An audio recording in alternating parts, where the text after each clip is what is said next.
The rain hit her face like sharp pins, and the streetlights blurred into a smear of orange and silver. Mia had one delivery left and 15 minutes to keep her streak alive. Mia was 24, a bike courier who worked nights for an app that punished late arrivals with automatic fines. She had 2 weeks of rent overdue and a thin phone battery that blinked red. The clock in her head was louder than the rain, the app's ETA pulsing like a second heartbeat, and if she did not drop that package at the apartment door, the algorithm would mark her with a strike that could cost her the next shift. She could see the building ahead, the stairwell glowing with wet footprints, but a small crowd had gathered under the awning, and she heard someone gasp. She set the box on her shoulder, felt the cardboard damp, smelled the grease from last night's sandwich and the cold iron in the air, and then she saw the woman on the pavement clutching her chest like a bird whose wings had been knocked. "Ma'am, can you hear me?" Mia cried, her voice cutting through the rain. She left the bike leaning against a lamppost and knelt, and for a moment the world narrowed to the pulse under the wrist, the rasp of breath, the metallic tang in her mouth, and the distant whine of an ambulance siren. What started as a late delivery became the choice between a job and a life, and she chose life. Mia was a courier by trade and survival by habit, a small woman with a hoodie that had seen better winters and shoes slick from too many wet rides. Her hands were calloused from grips and handles and 100 exchanged packages, and she carried the kind of tired that made her move with quick, careful efficiency. When the woman on the pavement stopped breathing, Mia did not hesitate. She checked the airway, tilted the head, felt the chest for breathing, and started compressions. The cold rain hammered against her shoulders like a drum. Her palms sank and rose against the sternum. The crowd counted in a ragged chorus, and someone somewhere dialed 911.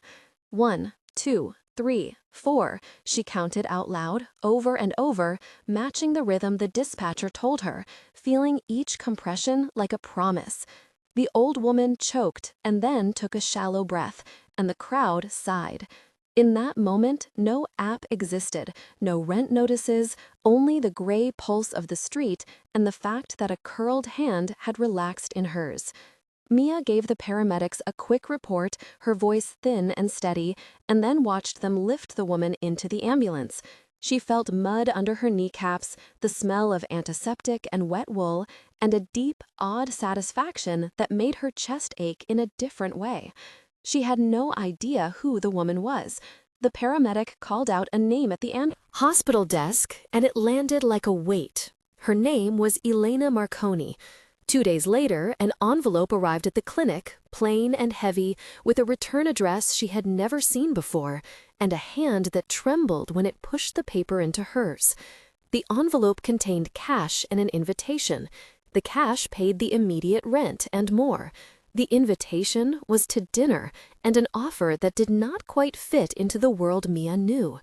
Shortly after, a row of black SUVs appeared along her street, like a scene from a film. Men in tailored coats and sunglasses leaned into the rain and spoke to neighbors with discreet intensity. She did not know then that the woman she had saved was the mother of Victor Romano, a man whose name was whispered in headlines and in the barber shop and around stoops, a man who carried influence that bent courtrooms and shuttered businesses. The envelope was the first sign that her act of compassion had slid open a door into a life she had never imagined walking through. Mia had grown up in a building 2 blocks from the river in a unit where the radiator rattled and the curtains never closed completely. Her childhood smelled of canned tomatoes and lemon soap, and she learned early that food on the table came from work done with both hands. Her mother, Rosa, cleaned offices by day and sewed in the evenings, a small woman with a steady laugh and a stack of unpaid bills. Once, when Mia was 9, their building's heater broke in the teeth of winter, and Rosa wrapped her in 3 sweaters and told her to count the minutes they still had warm. That memory of warmth and its sudden absence shaped everything.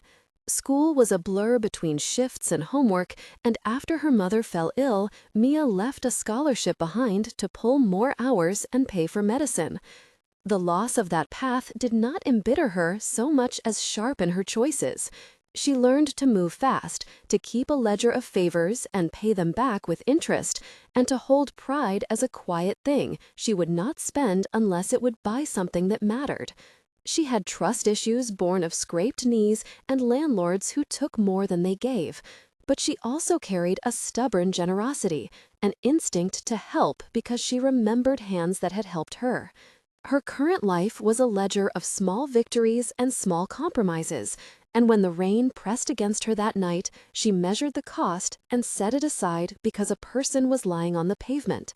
The hospital smelled of bleach and stale coffee and a faint perfume that clung to Elena Marconi's cardigan. The emergency room lights hummed with a tired neutrality, and the monitor beeps were a thin thread of reassurance. Mia stood stiff on the vinyl chair and answered the intake questions with clipped, accurate results. There she met Marco, a paramedic who had palms like old leather and a smile that was brusque but kind, a woman named Jenna who worked the front desk and scribbled on forms like an archivist of crisis, and Officer Diaz who took reports with a procedural calm. "You did everything right," Marco said, his voice low. "You kept compressions steady. You followed the dispatcher's instructions." "I just did what I could," Mia answered, hands tucked into her sleeves. The mix of gratitude and suspicion in the room made something buzz in the air, like static before a storm. Elena, when she opened her eyes, reached for Mia with a surprising strength and squeezed so hard Mia felt the warmth of it through her glove. "Thank you," Elena whispered. Her voice was papery but decisive. "You have a brave heart." The nurses fussed gently, adjusting blankets, turning dials, their fingers cool and efficient. Elena's son called that night, and his voice was a low instrument, a kind of velvet edged with steel. "Hello," Victor said, and the small ring of power in his tone made Mia straighten without knowing why. Victor Romano was not a phantom. He was a name that carried weight in the city and also headlines that painted his life in grays and black. The envelope he sent was thick, folded in a way that kept edges soft. It contained enough money to clear Mia's immediate debt and a card that invited her to dinner under the pretense of gratitude. She read the card on her small kitchen table as rain traced lines down the window. The cash was not charity alone. It felt like currency with a question attached. Mia found herself on the phone with Andrea, a fellow courier and friend who had seen her through late shifts, and they spoke in clipped sentences that became softer at the edges. "Take it," Andrea urged. "You can get back on your feet." "What do I know about men like that?" Mia answered, the room full of rice and a loneliness she tried to ignore. "Nothing," Andrea said, "but you saved someone. If you need a break, take it." The offer sat in Mia's hands like an unexpected hot plate, warming yet suspicious. She thought of Rosa and how a single week of paid rent meant the difference between sleep and a sleepless tally of worries. She thought of refusing and of how some refusals came with a cost that was measured in missed chances. Curiosity pulled at Mia. She began to look into Victor Romano, the way a person might examine a photograph they have been handed in a dim room. She typed his name into the search engine and found articles that talked about real estate deals, philanthropic donations, and also lawsuits, closed investigations, and quiet rumors of coercion. She learned that his company had funded a hospital wing, and also that neighbors in one district had received eviction notices around a redevelopment. Checked linked to his holdings. Each click was a new texture, the smell of courtroom coffee, the squeak of a gavel, the quiet curling of grass where a building once stood. Rosa warned her not to get involved with people whose names shook the tabloids, and Andrea warned her to guard herself. Officer Diaz, when she told him about the envelope, shrugged with an officer's practiced neutrality. You did the right thing. Keep records. Let the hospital know. The presence of a power like Victor's made the air larger in the city, like a low-pressure system you felt on your skin. Mia felt both small and oddly shielded by the cash that paid the rent and by the feeling that someone important had chosen to notice her. Dinner at Victor's house was an immersion in contrast. The mansion smelled of polished wood and old money cologne, the foyer glassy and precise, marble underfoot that kept the rain out and the hush in. Mia kept her hands clasped, felt the fabric of her jacket, the dampness still in her hair. She met people who introduced themselves as lawyers, a woman named Jenna who verified identities, a security chief named Alvarez who watched with the professionalism of a man used to suspicion, and a quiet housekeeper named Lydia who moved like a ghost and offered small, careful smiles. Victor himself was a study in composed amplitude. He listened in a way that made you feel both scrutinized and seen. The dinner conversation was polite and measured. "You saved my mother," Victor said across the table, his voice even. "You could have left her to the elements and moved on. You did not. That matters." Mia responded in her plain way. "I saw someone in trouble," she said. "I did what anyone should." "You did not do what anyone does," he replied. The plate in front of her had food she did not recognize by name, and the taste was foreign and surprisingly comforting. The light caught the cutlery in small flashes, and the sound of rain on the windows was like a curtain that mitigated the world outside. The dinner offered more than thanks. Victor spoke of a job, of steady hours that would keep Mia from the wash of last-minute shifts, and of a position that would put her within his foundation, a place where she could earn stability with her name attached to something larger. The choice landed heavy and immediate. Taking work from a figure like Victor meant entering a circle with rules that were unwritten and stakes that were not always visible. Not taking it meant returning to nights on a bike, the razor edge of rent deadlines, and the dignity of independence. This was not a transaction only of money, it was a shift of identity. Mia felt her pulse in the base of her throat and had to decide quickly enough that the minutes of her life did not stall. She wrote down pros and cons in her phone notes, the screen glowing like a small moon. Pros included steady pay, a safe apartment under the foundation's support, and a guarantee that her mother would have medical bills covered. Cons included the shadow that Victor carried and the questions that followed his footprint. She pressed send on a reply and said yes, tentatively, the word leaving a taste in her mouth like metal. The decision made, Victor smiled in a way that folded the room around him. "You will be safe," he promised. "We protect our own." His security men took notes, their jackets smelling faintly of cologne and leather and the weight of their commitment. Not everyone in the neighborhood greeted the change with warmth. Mr. Chen, the landlord who had been lenient by a ledger of forced grace, eyed the SUVs with a sour geometry and muttered about influence. Rosa received a check and folded it like an unexpected prayer, and she told Mia with a steady voice that sometimes help comes wrapped in complicated cloth. Andrea cheered her for stability but warned of losing herself. Officer Diaz came by once to ensure Mia's name was on a file and offered a look that mixed official distance and real concern. "Keep copies of everything," he said. "If anyone pushes too hard, call us." The presence of the police in small matters was a comfort and a reminder that if trouble rose, it would move faster than most people imagined. Around this fragile arrangement, rumors started to gather. An aggressive investor who had been pushed out of a building, a small shop owner who claimed to have been strong-armed, whispers that Victor's philanthropy smelled faintly of leverage. That murmur found its way back to Mia like a cold draft. The first real crack came a few weeks in when a man from a neighboring construction company confronted her at a market. His name was Lucas, a project manager who had come to the foundation office for a permit and left with a bruise in his voice. He asked Mia to pass a message to Victor about a parcel of land and used words that implied favors owed and debts remembered. Their conversation turned sharp. "You are his favorite now," Lucas said, leaning in. "Tell him there are lines that need drawing."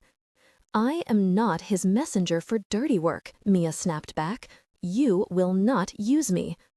People change when money touches them, Lucas said, a barb. We all make choices. The market smelled of fried dough and the wet linen of umbrellas, and the air between them tasted of ozone. Mia walked away, the weight in her chest swelling into a knot. That night, she slept badly, visions of legal notices and foreclosed signs ghosting across the ceiling. The protection she had been promised began to show cracks. Tension escalated when a small corner deli owned by Mr. Alvarez, a different man than the security chief and a friend of Rosa, received an eviction notice connected to a redevelopment deal rumored to be financed in part by people linked to Victor. The neighborhood rose in a slow murmur of anger, and at a meeting in the community center, the stakes were laid bare. We cannot be collateral for someone else's portfolio, Mr. Alvarez said, his voice trembling with the anxiety of a man who had inherited a lease and a life from his father.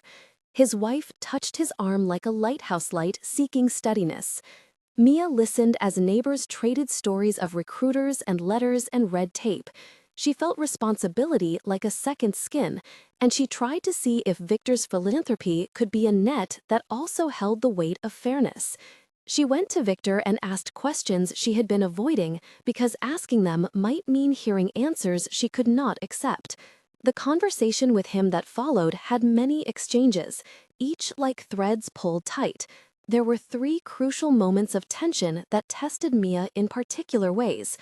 First, when Lucas threatened her indirectly at the market, Mia felt small and saw how quickly a neighborhood's quiet can be punctured by murmurs. She stood in the rain and heard the rain-like hiss of voices that meant maneuvering in a field that was not hers. Second, the eviction of Mr. Alvarez's deli turned neighbors against developers, and there was a protest where chants rose like a bristling wind. Mia found herself between 2 currents, wanting to help the people she loved and wary of the structures she had accepted. Third, an incident late at night when a car with tinted windows followed her home and the driver rolled down the window just enough for a voice to say something that felt like a warning about loyalty and consequences. Each of these moments was a pressure test on her sense of right and wrong, and required choices that moved from instinct to deliberation. They were small earthquakes, each with its own aftershock. Mia tried to apply logic to moral dilemmas the way she calculated optimal routes on the app. She spoke with Victor more than once, and their dialogue was a long exchange of guarded sentences. People are scared, she told him. They say your projects push them out. Development displaces some and renews others, Victor said carefully. We are not heartless. We build hospitals and classrooms. But the deli has been here for decades, she said. Your foundation could help preserve places like that. We will look at it, Victor replied. We value community. What does value mean when a lease expires? It means negotiation. The conversation continued in a dance of 12 back and forths that tested vocabulary and resolve, and each sentence felt like weighing coins.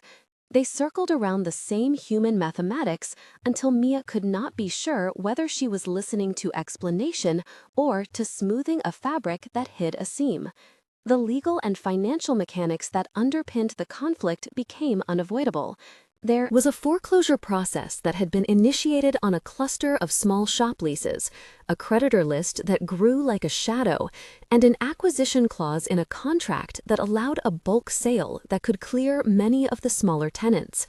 Mia sat in an office with Jenna the lawyer who worked with the foundation and watched documents be explained in plain terms. A bulk acquisition allows consolidation under one owner, Jenna said. It streamlines redevelopment but forces current tenants to renegotiate or relocate. She described the process in clinical cadence, explaining notice periods, compensation clauses, and relocation offers.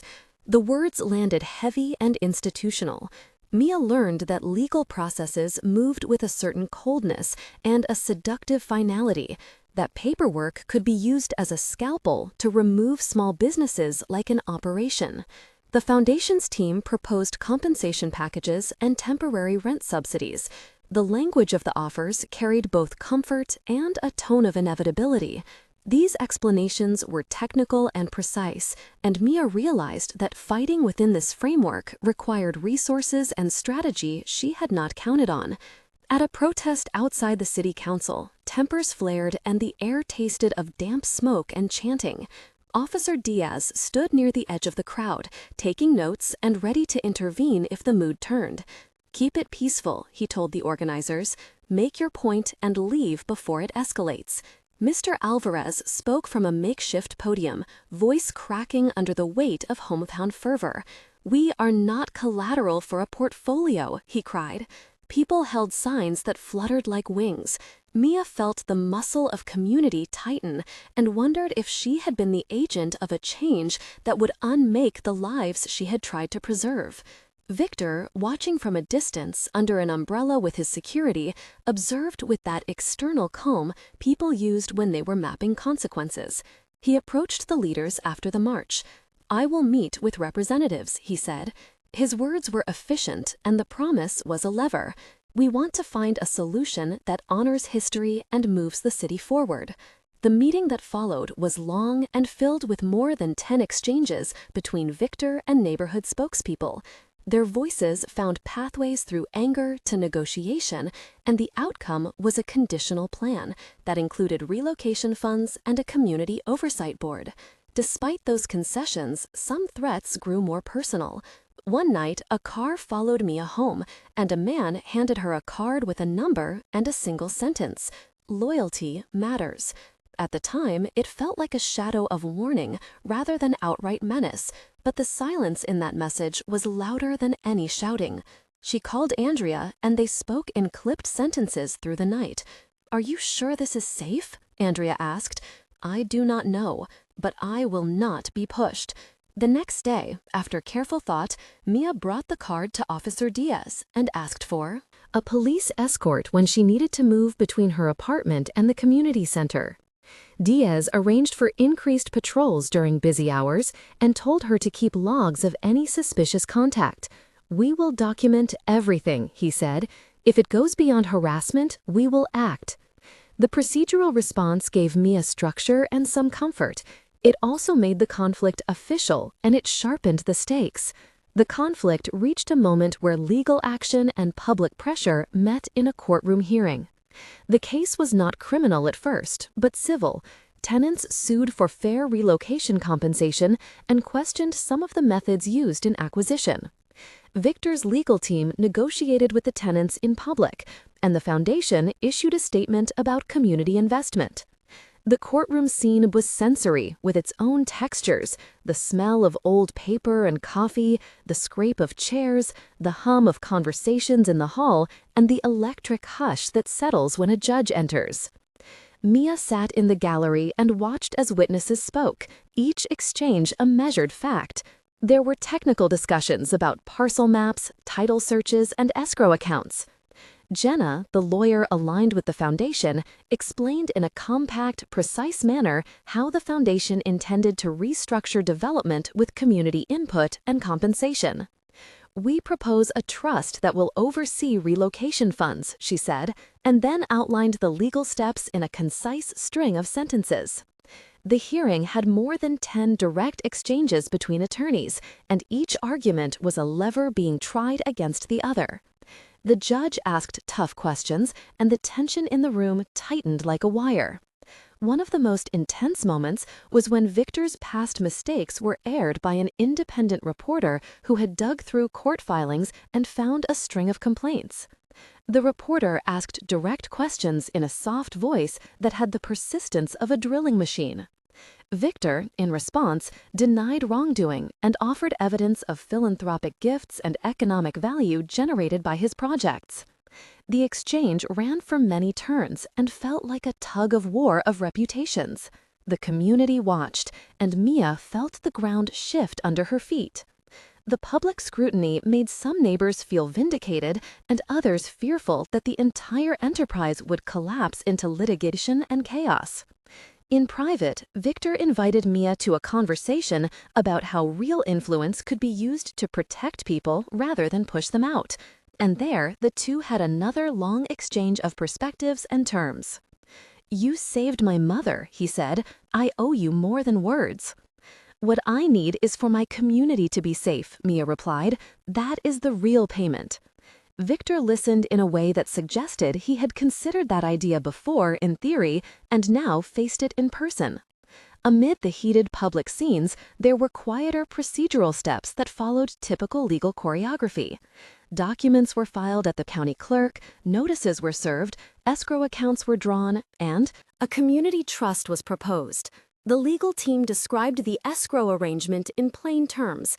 Funds would be held until agreed relocation terms were met and then dispersed to affected tenants following verified receipts and a timetable.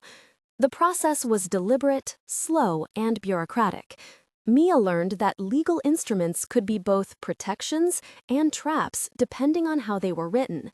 She tasked herself with ensuring that neighbors understood each clause and that no small print eroded the promises being made. She began to meet with a lawyer named Jenna, who specialized in tenant rights and who explained, in a clear series of words, how to file grievances, how to demand transparency in reallocations, and how to mobilize community oversight. The technical descriptions were dry but essential, and Mia repeated them to the neighborhood in meetings like a person learning a script that might save a small shop from closure.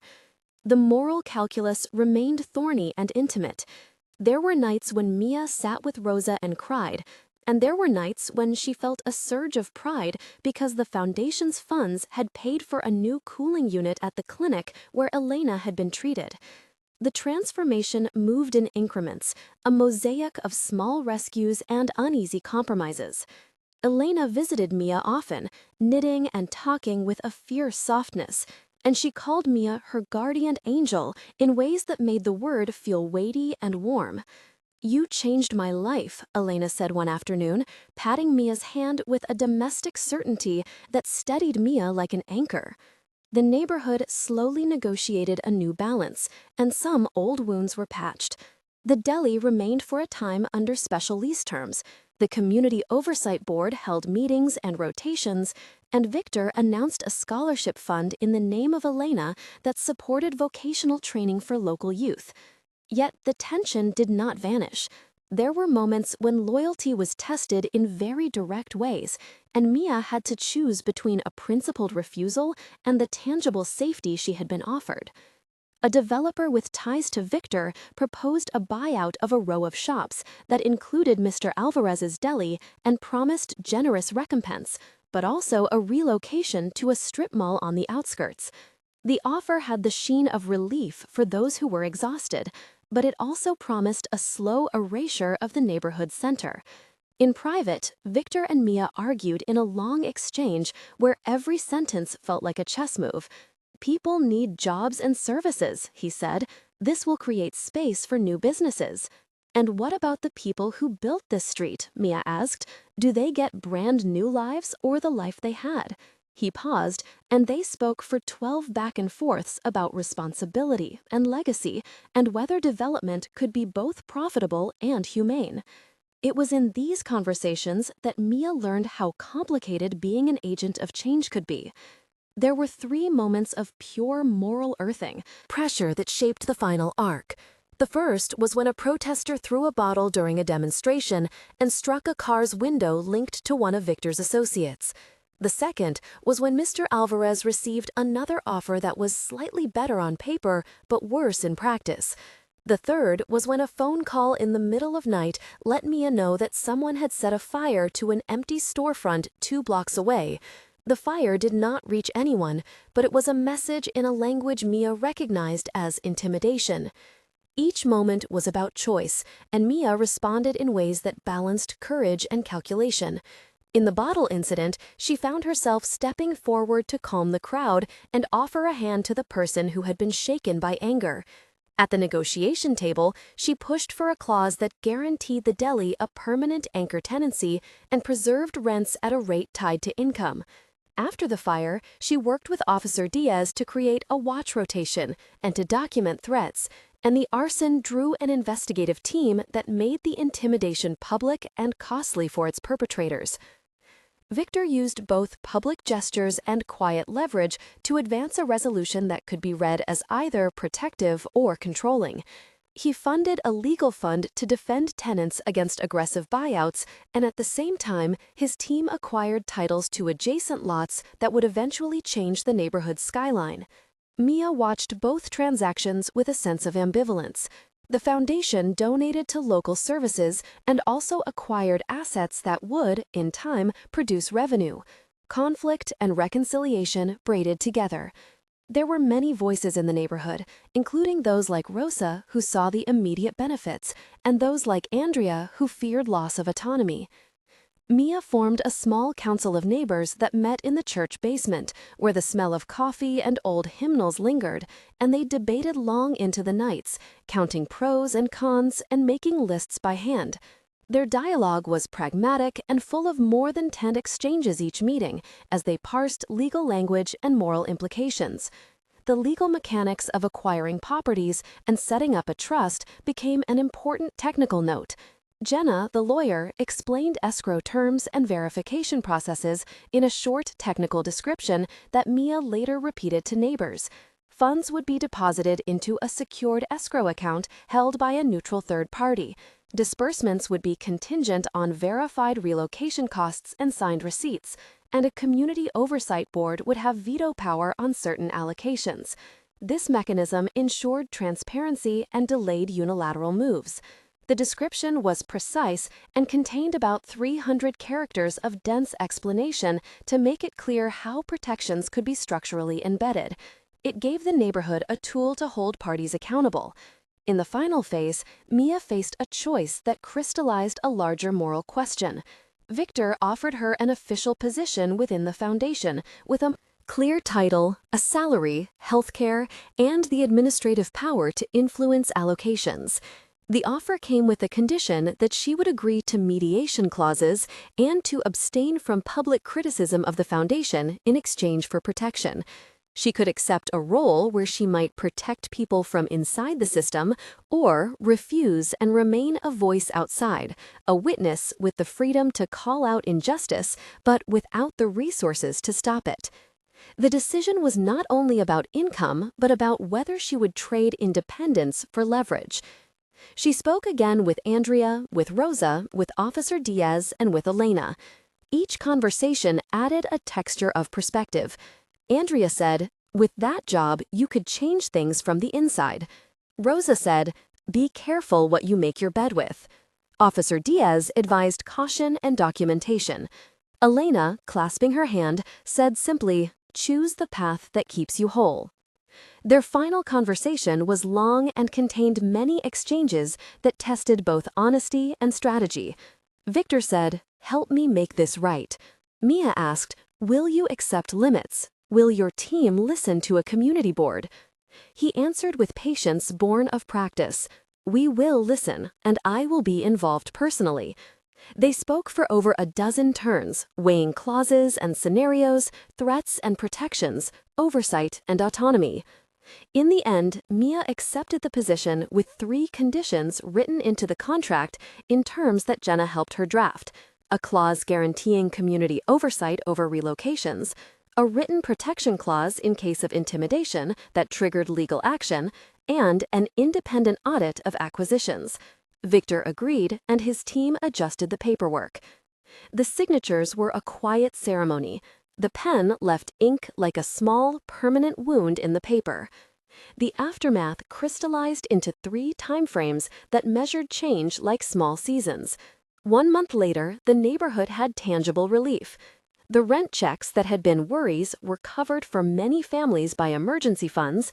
The deli had received a reinforced lease and a new fan installed in the kitchen paid for by the foundation, and Rosa had a schedule for regular health care covered by the new plan. The clinic's new cooling unit hummed in the background, and Elena visited with a basket of homemade cookies, the smell sweet and bread-like. The community board met weekly, and their minutes reflected careful negotiation and small victories. Mia took a walk at dawn, the air crisp and smelling of wet asphalt and roasted coffee. Neighbors greeted her with nods that carried complexity and gratitude.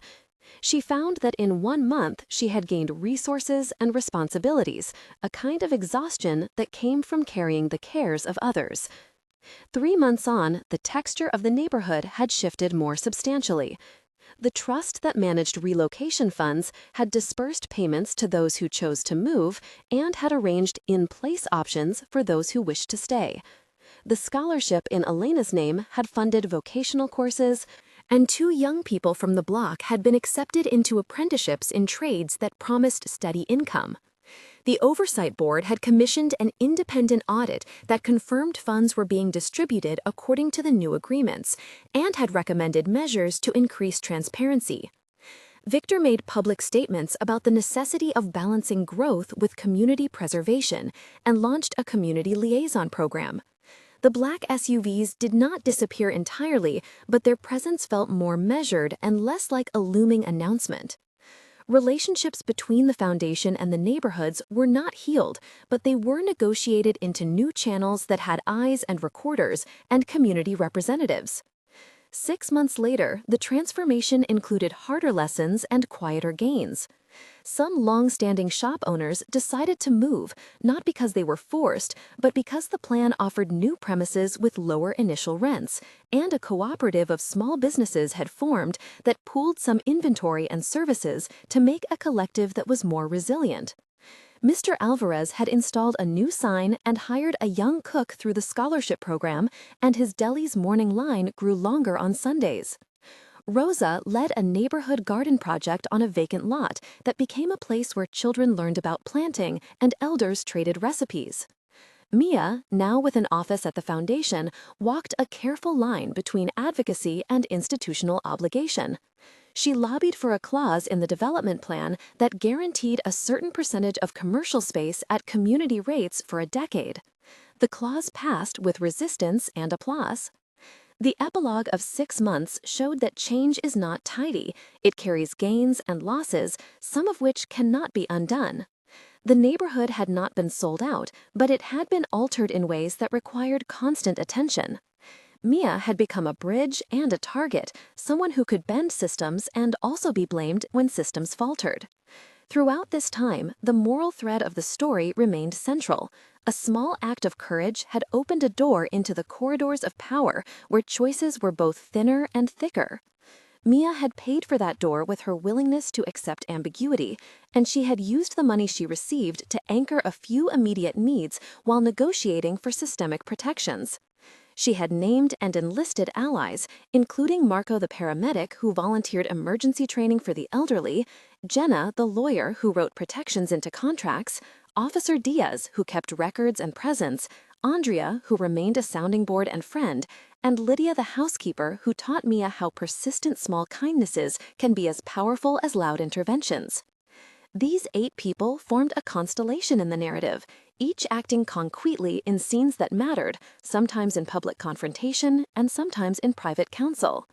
The story also contained technical moments that grounded the drama in processes regular people could understand. The description of CPR that Mia performed that rainy night was direct and functional. Push hard in the center of the chest at a rate of 100 to 120 compressions per minute, at a depth of about 2 inches for an adult, allowing full chest recoil between compressions, and continue until professional help takes over or the person begins to breathe. The dispatcher coached the cadence and the crowd echoed counting to sustain the rhythm. That explanation made the rescue more than luck. It turned it into a set of actions anyone could learn. On the legal side, the escrow and trust arrangement was described in accessible terms. A neutral party holds the funds until agreed conditions are met. Disbursement follows verified receipts, and an oversight board has the authority to review allocations. These technical descriptions gave neighbors a vocabulary to demand transparency and accountability. There were nights of terror when the car with tinted windows returned, and a slashed tire on Mia's bike was a low-level threat that taught caution. There were also nights of small triumph when Elena's cookies were eaten at the council meeting and someone in the back laughed and said that the world was both worse and kinder than a headline. Over and over, Mia had to ask herself whether working inside the system was betrayal or stewardship. She recorded her answer in a small notebook, the handwriting messy but honest.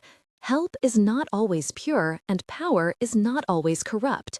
The ledger of choices matters. In the end, the transformation was messy and real. The community kept the deli, though its menu changed in small ways.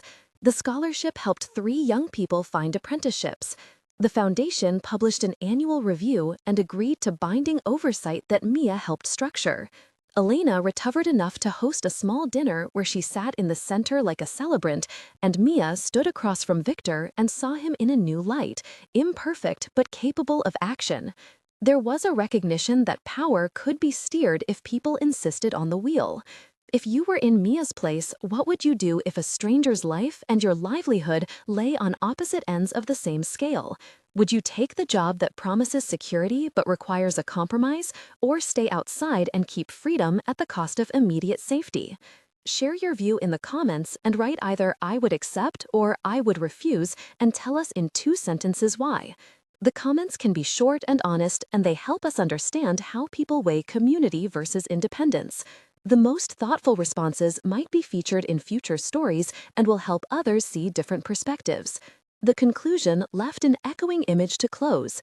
Mia walked once more in the rain, but this time the drops felt less like needles and more like punctuation to a sentence being slowly rewritten.